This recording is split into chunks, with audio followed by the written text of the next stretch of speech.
په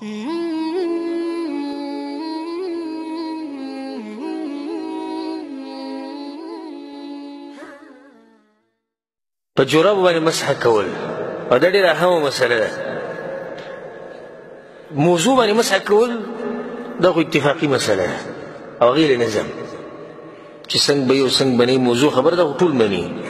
مسله چې کوم اختلافي ده هغې ته اشاره کوم او تاسو له حواله په دې در کوم زموږ چې کوم درسونه د بلوغ المرام هغې شرحه موږ کوو هلته د جورابو د موضوع دا مسله بلکل تفصیلا موږ بیان کړې ده. الحمدلله هغه درسونه واورئ که به انشاءالله فایده ډېره میلاو شي.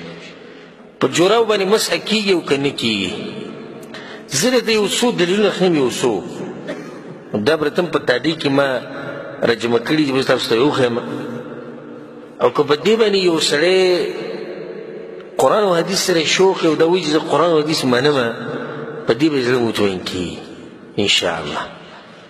اولنی حدیث واوره ثوبان رضی الله عنه حدیث دی وی بعث النبي صلی الله علیه وسلم سریه رسول صلی الله علیه وسلم یو فوجي دسته ولېږله یو جنګ دپاره فاصابهم البرد په باندې سمه یخني راله سخت یخني به په لاره کې راله فلما قدموا على النبي صلی الله علیه وسلم شکوا الیه ما اصابهم من البرد کله چې رالو یا رسول الله سمه یخني وه موږ ته سم ګران لکه دا سفر ډېر ګران موږ ته پرېوت فامرهم ان يمسحوا على العصائب والتساخين رسول صلی الله علیه وسلم په عصایب باندې مسح کوي او په تساخین باندې مسح کوي.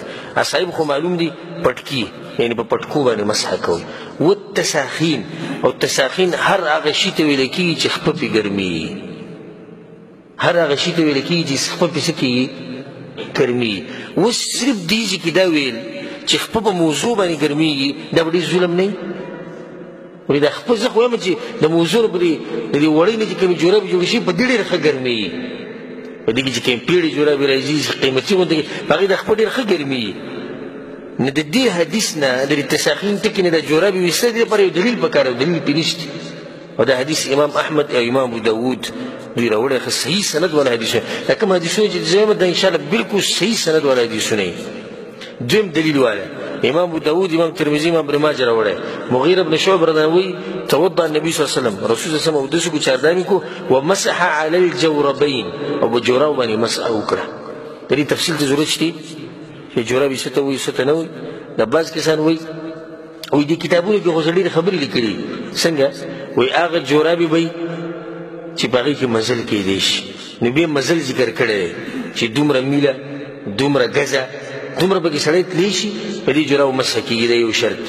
دویم شرط دا دی چې جورابې به د خپې پورې په خپله نښتي چې مثال کې سړی اوس تار تې تاو کړي چې شی تې تاو کړي د خلوري نه دا به په خپله نښتي. دریم شرط دا دی چې په دې کې به بلکل سوری نه وي. څلورم شرط پکې وي دا دی چې دا به نری نه وي او عجیبه شرط پکې دا دی چې دا به اوبه دننه نه راکاږي. نه دا بې ځایه شرطونه دي نه الله خوري دي او نه د الله پیغمبر خوري. مسح على الجوربين د جورابو مسح شرطونه څه دي کوم چې قرآن حدیث کې دي هغه به زه بیان کوم په اختصار سره. نو دا دویم حدیث. دریم حدیث واوره ابو موسی اشعري رضی الله عنه وایي توضا النبي صلی الله علیه وسلم ومسح على الجوربين رسول الله چاردام وکړو او په جورابو باندې مسح وکړه. دا حدیث امام ابن ماجه راوړی. بل دلیل والا ازرق ابن قيس رحمه الله وي رايت انس بن مالك رضي الله عنه احدث فغسل وجهه ويديه ومسح براسه ومسح الجوربين. وانس بن مالك مولد رضي الله عنه رسول الله خادم شو ويودس مات شو نبي يودسك پورا ومسح على جوربين من صوف او د وړي جورابي په خوکړي باغې باندې مسح وکړه. وما وتيجه تمسح عليهما ته په دې باندې ولې مسح کیس وما تيجي انهما خفان دغه موزي دي ولكنهما من صوف ودا د وړي نه جوړي شي. په دې کې موزي کو څه فرق نشته یو شی خو د وړي نه هغه چمړي نه. هذا حديث سيدي امام دولابي رحمه الله فالكنا كرا وړه.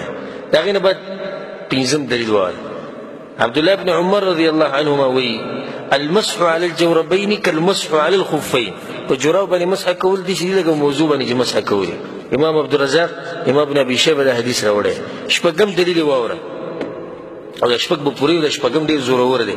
شپږم دلیل دا واوره د کوم صحابونه چې په جوراب باندې مسح ثابت ده. یو حدیثونه نقل کړي علي بن ابي طالب رضی الله عنه ابو مسعود براء بن عازب، أنس بن مالك، أبو أمامة، سهل بن سعد، عمرو بن حارث، عمر بن الخطاب، عبد الله بن عباس، عبد الله بن عمر، سعد بن أبي وقاص، ابن ياسر، بلال ابن أبي أوفى، مغيرة، أبو موسى الأشعري رضي الله عنهم أجمعين. دي روایتونه امام ابن ابي شيبه، سنن ابي داود، محلى د امام ابن حزم پای کې دا وګورئ تفصیل ته ټول شته. د ټول صحابه په جوړو باندې مسح کړي او چې دین په دې انسان سره نه مطمئن کی ته دا خپل کار بل دا چې د موضوع باندې دا مسح ولې الله موږ ته اجازه کړې ده. موضوع هم ټول منو کنه ولې موږ ته اجازه را کړې ها چې سختي جوړ نه شي. نو اوس په دې جوړه چې مسح کې د سختي نه ده ولې موږ لیدلې نه تلار شوی نه خپل ملک کنه درې جوړې جوړابي بخو کړي څلور جوړې جوړابي بخو کړي د چې ته په دې بوډا باندې وباسي او د چې ته په دې زنانه باندې وباسي او د چې ته دې ماشوم باندې وباسي ته ظلم نه کې. ښه د موضوع وسته ګران دي که د جوړابو وسته ګران دي؟ ها جوړابو وسته ګران دي موضوع خو چین کوله وسداري قوت نه. دا خبره کول چې صرف په موضوع کې په جوړابونه کې دا کمزوري خبره ده. په اخر کې صرف د شرطونو سره یاد ساتئ د قصلور شرط دي چې په قرآن او حدیث کې شته په جوړابو باندې او د موضوع چې په دې باندې مسح کې. اولنی شرط دا دی چې د جوړابي یا د موضوع باندې د چاردام نه بعد پخپو کړي.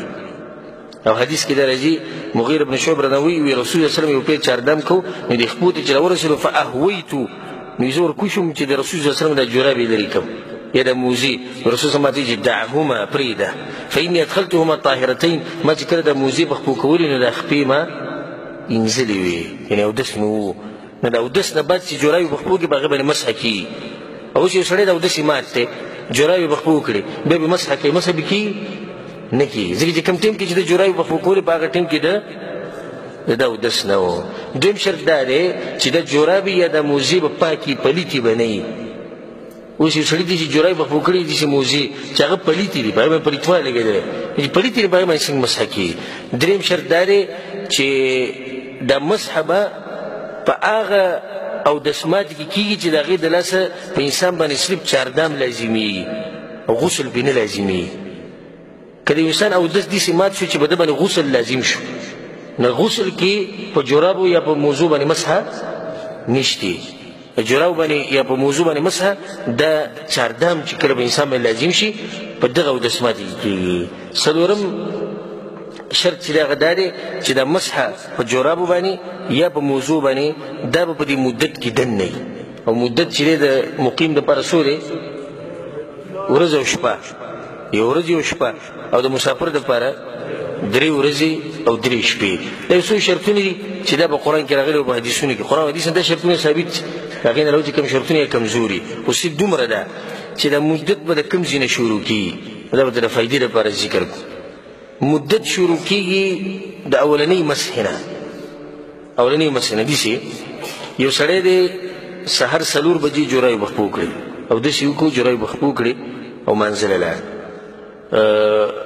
9 بجو کې د اودس مات شو په 11 بجې باندې د چاردام وکړو او مسح یې وکړه نو ټیم د کوم ځای نه شروع شو 11 بجو نه شروع شو. د هغه کوم وخت چې جوړای بخپو کړي هغې نه ټیم نه شروع کېږي. د اودسې چې کوم ټیم کې مات شو د دې نه ټیم نه شروع کېږي. ټیم شروع کېږي د دې اولنۍ مسح نه کوم چې د اودس ماتې نه بعد وکړه. د بعض مسلې وي اگر که دلته نور تفصیل من کولی شو خو ټیم راسره دومره نشته